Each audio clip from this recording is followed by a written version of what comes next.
నమస్కారం అండి. నా పేరు శివ చౌహాన్, మంగ్లీ గారి బ్రదర్ని. గత 30 రోజులుగా ఏదైతే మా పైన ఆరోపణలు వస్తున్నాయో దాని గురించి మాట్లాడడానికి వచ్చిన ఈరోజు.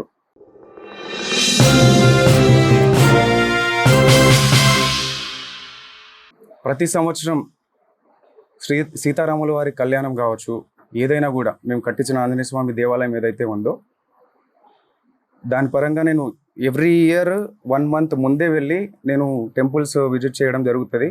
నా ఇన్స్టాగ్రామ్ చూసుకుంటే మీరు గత 10 సంవత్సరాలుగా నా ఇన్స్టాగ్రామ్ లిస్టు మొత్తం కూడా దేవాదాయ టెంపుల్స్కి వాటికి మాత్రమే వెళ్తూ ఉంటాను. నేను టెంపుల్స్కి ధనుష్కోటి, రామేశ్వరం అలాంటి టెంపుల్స్కి వెళ్తూ ఉండడం జరుగుతుంది. మీరు కావాల్సింటే చెక్ చేసుకోవచ్చు. అయితే ఈ ఏదైతే నా మీద ఆరోపణలు వస్తున్నాయో, మా అక్క మీద నా మీద ఆరోపణలు వస్తున్నాయో దాని గురించి చెప్పడానికి వచ్చిన. ఈ ఫోటో గురించి చాలా మందికి చాలా డౌట్లు రకరకాలుగా వస్తున్నాయి.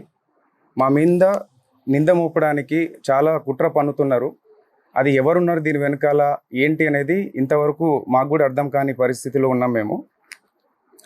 ఇది కలిసింది ఒక ఎమ్మెల్యే ప్రోగ్రాంలో భాగంగా మమ్మల్ని ఇన్వైట్ చేసిన తర్వాత, ఆ ప్రోగ్రామ్ని అటెండ్ అయిన తర్వాత ఎవరైతే మధు వచ్చిండో దానికి సంబంధించిన ఫోటో ఇది వచ్చి తీసుకెళ్ళడం జరిగింది.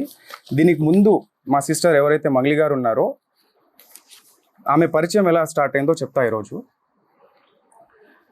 ఆమె ఏప్రిల్ ఎండింగ్లో ఒక తబలారస ఒక పబ్ ఉందో ఆ పబ్లో ప్రోగ్రామ్ చేస్తుండగా ఈ హేమాకాంత్ రెడ్డి సంబంధించిన వాళ్ళు ఎవరైతే మధు రామావత్ అండ్ మన అభిషేక్ అనే పర్సన్స్ ఇద్దరు వాళ్ళతో పాటు ఉన్న వాళ్ళిద్దరూ వచ్చి అక్కడిని అప్రోచ్ అవ్వడం జరిగింది. సో ఏదైతే తీజ్ ఫెస్టివల్ కోసం అని చెప్పేసి అప్రోచ్ అయ్యారు మాకు.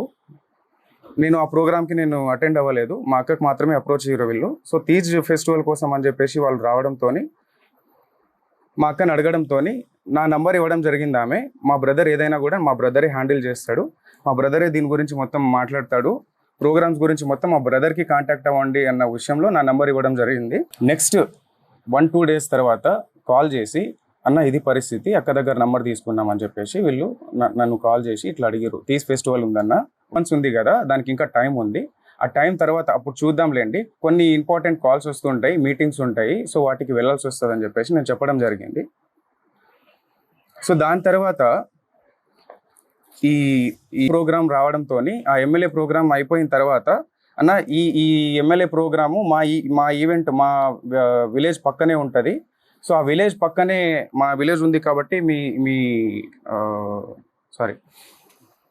ఏదైతే ఆ ప్రోగ్రామ్ తర్వాత ఈయన వచ్చి మా దగ్గరకు వచ్చి, మా విలేజ్ పక్కనే ఉంటుందన్న, వచ్చి మా దగ్గర భోంచేసి వెళ్ళండి ప్లీజ్, దయచేసి రావాల్సిందే కోరుతున్నామని చెప్పేసి, అక్క అంటే మాకు చాలా అభిమానము, ఇష్టము, మా విలేజ్కి వస్తే బాగుంటుంది అని చెప్పేసి సో పిలిచి మమ్మల్ని ఇన్వైట్ చేసి వెళ్ళడం జరిగింది. ఎందుకు వెళ్ళామంటే ఆ టైంలో చాలా ఓవర్ టైం అయిపోయింది, 12 o'clock అయిపోయింది. ఆ 12 o'clock తర్వాత ఈయన వచ్చి నేను డిన్నర్ అరేంజ్ చేసిన రండి అని చెప్పేసి పిలవడంతో, మా కమ్యూనిటీ కదా అని చెప్పేసి ఆ ఉద్దేశంతో ప్రోగ్రామ్స్ ఉన్నాయని చెప్పి మమ్మల్ని పిలవడంతో మేము వెళ్ళడం జరిగింది. వెళ్తే అక్కడ, అక్క నీ ఫోటో, నేను కన్స్ట్రక్షన్లో ఉంది ఇల్లు, ఆ ఫోటో నేను తీసుకుంటా అక్క, గుర్తుగా ఈ ఇంటి ఓపెనింగ్కి నేను పిలుస్తా మిమ్మల్ని, ఈ ఇంటి ఓపెనింగ్కి మేము పిలుస్తా, అప్పటికి నేను ఫ్రేమ్ కట్టించుకుంటా అక్క మా ఇంట్లో, నాకు గుర్తుగా ఉంటుంది అని చెప్పేసి మేము డిన్నర్ చేసిన తర్వాత కింద దిగిన ఫోటో ఇది. మా టీం ఏదైతే ఉందో ఆ టీంతో సహా ఒక 15 members వరకు వెళ్ళినాం మేము. ఓకే, సో దీని తర్వాత ఇది అక్కడిది ఫోటో. ఈ ఈవెంట్ ఏదైతే జరిగిందో, ఈ వెంచర్ ఓపెనింగ్, ఇది వెంచర్ మేము రియల్ ఎస్టేట్ వెంచర్ ఇది చేస్తామని చెప్పేసి చేసారు. దీని గురించి మాట్లాడాలి ఈరోజు. నేను ఈ వెంచర్ ఆఫీస్కి ఓపెనింగ్కి ఎందుకు వెళ్ళడం జరిగిందంటే, నాకు కాల్ చేయడం జరిగింది, అన్న అక్కకి మేము ఇన్వైట్ చేద్దాం అనుకుంటున్నాము, మేము ఈ రియల్ ఎస్టేట్ ఆఫీస్ ఓపెనింగ్కి అక్కకి ఇన్వైట్ చేద్దాం అనుకుంటున్నాము, సో అక్క రావాలన్నా అని చెప్పేసి నన్ను పిలిచిరు, అంటే నాకు అప్రోచ్ అయ్యారు. లేదన్నా ఈ వెంచర్ ఓపెన్లకి అక్క రాదు, ఎక్కడ కూడా మీరు చూసిండొచ్చు, ఎక్కడ కూడా అక్క ఈ వెంచర్ ఓపెనింగ్లకి దీనిలకి వెళ్ళదు అని చెప్పేసి అంటే, లేదన్నా కంపల్సరీ రావాలి, ఎట్లన్నా రావాలన్నా అంటే, లేదు అని చెప్పేసి అక్కను కూడా అప్రోచ్ అయ్యారు. అక్క మీరు కంపల్సరీ రావాలక్క దీనికి అని చెప్పేసి. సో అక్క నేను ఇలాంటి వాటికి రానరా, ఏమన్నా ఉన్నా కూడా సరేలే తర్వాత మాట్లాడదాంలే అని చెప్పేసి లైట్ తీసుకుంది. మళ్ళీ ఫాలో అప్ చేసుకొని అక్క రావాలక్క అని చెప్పేసి జూన్ 9న ఇది జూన్ 9న చేసుకున్న ఒక ఈ ఆఫీస్ ఓపెనింగ్కి నన్ను ఇన్వైట్ చేయడం జరిగింది. అంటే నువ్వన్నా రా అన్న, మాకు కొంచెం హెల్ప్ఫుల్ ఉంటుంది, నా బిజినెస్కి కొంచెం గ్రోత్ ఉంటుంది, నువ్వు వస్తే నేను కొంచెం చెప్పుకుంటా అన్నట్టు నన్ను పిలవడం జరిగింది. ఆ రోజు నాకు ఫీవర్లో కూడా నేను కార్ పంపిస్తా అన్నా నీకు అని చెప్పేసి అంటే, నేను రాలేను నాకు ఫీవర్గా ఉందంటే నేను కార్ పంపిస్తా అన్నాడు. కార్ పంపించి నన్ను తీసుకెళ్ళి అక్కడ ఆఫీస్లో ఈ ఫోటోలు దిగడం జరిగింది. అక్కడ ఎవరెవరు ఉన్నారు, ఎక్కడి నుంచి వచ్చారు, వాళ్ళంతా ఏంటి అని చెప్పేసి నాకు తెలియదు.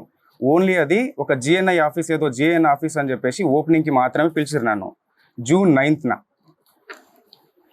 అక్కడ ఫొటోస్ దిగినాం, అంతా అయిపోయింది. దాని తర్వాత ఈవినింగ్ టైంలో నేను రిటర్న్ రావాలి అనుకొని, నాకు తొందరగా వెళ్ళాలి, నేను జూన్ 10న అక్క బర్త్డే ఉంది కాబట్టి రేపు నాకు బర్త్డే ఉంది అక్కది, ఆ పనులన్నీ నేను చూసుకోవాలా, పైగా నాకు ఫీవర్ ఉంది, నాకు చాలా ఇదిగా ఉంది, వెళ్ళాలి అంటే సరే అని చెప్పేసి ముగ్గురు వ్యక్తులతో నన్ను డ్రాప్ చేయడం జరిగింది. వీళ్ళు కూడా వచ్చారు ఆ రోజు జూన్ 9న నైట్ టైంలో. చాలా లేట్ అవ్వడం జరిగింది ఆ రోజు ఈవినింగ్, లాంగ్ కాబట్టి మేము ఉండే ఏరియా నుంచి వీళ్ళ ఏరియాకి, మల్లేపల్లి గ్రామానికి, సో ఈ ఆఫీస్కి.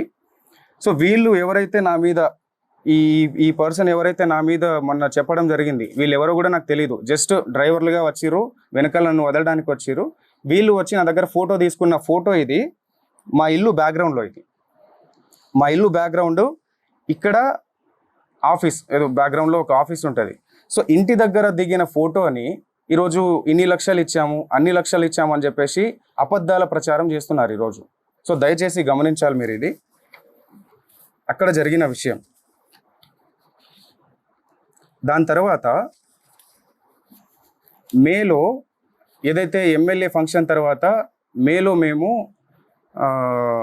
ఆ ఇంటికి వెళ్ళి వచ్చిన తర్వాత ఒక 10-15 డేస్ తర్వాత నాకు కాల్ చేసి, అన్న ఆఫీస్ ఓపెనింగ్ అని చెప్పేసి ఏదైతే చెప్పిండో ఆయన, ఆఫీస్ ఓపెనింగ్కి వెళ్ళడం జరిగింది నేను. ఓకే, ఆఫీస్ ఓపెనింగ్కి వెళ్ళక ముందే నాకు ఆఫీస్ వెంచర్ ఇట్లా మేము ఇది చేస్తున్నామన్నా, మాకు రియల్ ఎస్టేట్ ఆఫీస్ ఇట్లా పెట్టాలనుకుంటున్నాము, సిటీలో పెట్టాలనుకుంటున్నాము, సిటీలో ప్లస్ మేము మల్లేపల్లి దీంట్లో కూడా పెట్టాము, దానికి కంపల్సరీ అక్కని ఇన్వైట్ చేస్తామని చెప్పేసి ఏదైతే ఈ ఆఫీస్కి నన్ను ఇన్వైట్ చేసిరో దానికి ముందే విషయం ఎక్కడ, వీళ్ళ పరిచయం మాకు గట్టిగా ఏర్పడింది ఎక్కడ అంటే, ఈ ఆఫీస్కి ముందు నాతో మాట్లాడేటప్పుడు, అన్న ఆఫీస్ వెంచర్ ఓపెనింగ్ అని చెప్పేసి మేము ఆ సంబంధించిన ఈ ఏదైతే ఆఫీస్ ఉందో రియల్ ఎస్టేట్ ఆఫీస్, ఇదే ఆఫీసు హైదరాబాద్లో కూడా ఓపెన్ చేద్దాం అనుకుంటున్నామని చెప్పేసి ముందే చెప్పారు నాకు. దీనికి రావాలి మీ అక్క, లేదంటే అక్కడ హైదరాబాద్లో అన్న రావాలి అని చెప్పేసి అన్నారు. సో అలా అనడంతో నేను మా ఆఫీస్ ఏదైతే ఆఫీస్ పర్పస్ పెట్టుకుంటామన్న దాని మీద వాసవి అని చెప్పేసి మా ఫ్లాట్ ఉంటుంది, ఆ ఫ్లాట్ని అమ్మడానికి అని చెప్పేసి మేము ఎప్పటి నుంచో సేల్లో పెట్టినాం, అది 1 year బిఫోర్. సో వీళ్ళు ఏంటి ఆఫీస్ పర్పస్ మాకు కావాలి అని చెప్పేసి వెతుకుతున్నారు కదా అన్న ఉద్దేశంతో మేము ఒకసారి ఫ్లాట్ చూడండి, మీకు నచ్చితే తీసుకోండి అని చెప్పడం జరిగింది. ఓకే, సో దాని తర్వాత చూస్తామన్నా అని చెప్పేసి వచ్చి విజిట్ చేసిన తర్వాత మే 25th 26th, మే 25th వీళ్ళు ఎమ్మెల్యే పార్టీ తర్వాత వీళ్ళు వచ్చి నన్ను అప్రోచ్ అయ్యి ఇది అన్న పరిస్థితి అని చెప్పేసి మాట్లాడడం జరిగింది. ఫ్లాట్ చూపించిన తర్వాత చూసుకున్న తర్వాత మాకు నచ్చిందన్న తీసుకుంటామని చెప్పేసి ఆ రోజు మే 25th కావచ్చు, 6th కావచ్చు, డేట్ ప్రాపర్గా తెలియదు నాకు. సో ఆ టైంలో వీళ్ళు వచ్చి మీ ఫ్లాట్ తీసుకుంటామని చెప్పేసి సమ్ అమౌంట్ అడ్వాన్స్గా మాకు పంపించడం జరిగింది. అక్కడ జరిగిన ఏదైతే అటాచ్మెంట్ మా ఫ్లాట్ సేల్ చేయాలని చెప్పేసి మేము అనుకున్న దాని తర్వాతనే ఈ అటాచ్మెంట్ నాకు మధుకి ఏర్పడింది. అక్కకి ఎలాంటి సంబంధం లేదు, అక్క ఫోటో ఒకటి మాత్రమే ఉంటుంది, అది కూడా ఇక్కడ బర్త్డే ఫంక్షన్లో కూడా కలవలేదు, తర్వాత ఏదో. ఓకే, సో ఆ వాసవి ఏదైతే ఉందో ఆ వాసవిలో ఉన్న అగ్రిమెంట్ పరంగా మాత్రమే మాకు పరిచయం, అంతవరకు మాత్రమే వెళ్ళు. జూన్ 9న వాళ్ళ ఆఫీస్కి వెళ్ళి రిటర్న్ అయిన తర్వాత జూన్ 10th నేను కూడా వస్తా అన్నా అంటే సర్లే అన్న చూద్దాంలే అని చెప్పేసి చెప్పడం జరిగింది. జూన్ 10th ఏదైతే బర్త్డే పార్టీలో వాళ్ళు కనిపించారో ఆ విజువల్స్ అది కూడా 12 o'clock వచ్చిరు వాళ్ళు. 12 o'clock వచ్చిన తర్వాత ఎస్ఓటి ఎవరైతే వచ్చారో దాని తర్వాత వాళ్ళు వెళ్ళిపోయారు, కలవలేదు, ఫోటోలు కూడా తీసుకోలేదు ఆ రోజు అయితే. దాని తర్వాత హేమకాంత్ రెడ్డి గురించి చెప్పాలి నేను. శివకు కూడా తెలియదు అక్కడ పోయింది, సస్పెన్స్ లో పోతున్నారని చెప్పేసి అనమాట.